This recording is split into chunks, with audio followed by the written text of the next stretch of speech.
Mastering homophones. Strategies to avoid common mistakes. Hello, language learners. Today, we're diving into the world of homophones, specifically, homophone pairs with similar spelling. These can often be tricky, but don't worry. We're going to share some great strategies for remembering the correct usage. So, let's get started. First off, let's clear up what we mean by homophones with similar spelling. These are words that sound the same when spoken aloud, but they have different meanings and are spelled slightly differently. Some examples are bear and bear, or flower and flower. It's easy to mix these up, especially when writing. And that's why we've got some strategies to help you remember which is which. Our first strategy is called visual association. This means creating a mental image that links the word with its spelling and meaning.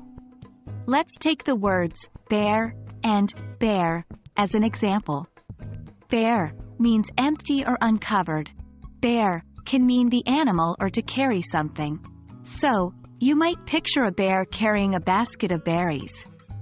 This can remind you that bear, with an A, means to carry something or the animal, and bare, without the A, means something is empty or uncovered. Our next strategy involves using mnemonic devices. These are little tricks or sayings that help you remember something. For example, principal and principal are homophones. You might remember the spelling by saying, the principal at a school is your pal, and a principle is a rule.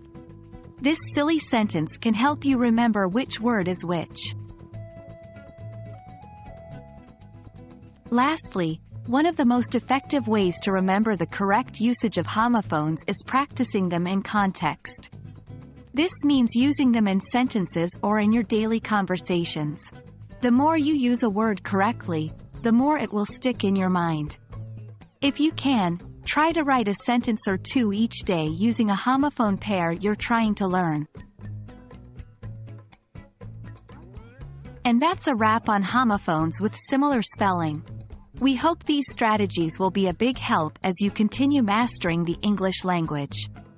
Remember, the key is practice, so keep using those homophones, and you'll soon see a real difference. Happy learning, everyone! See you in our next video.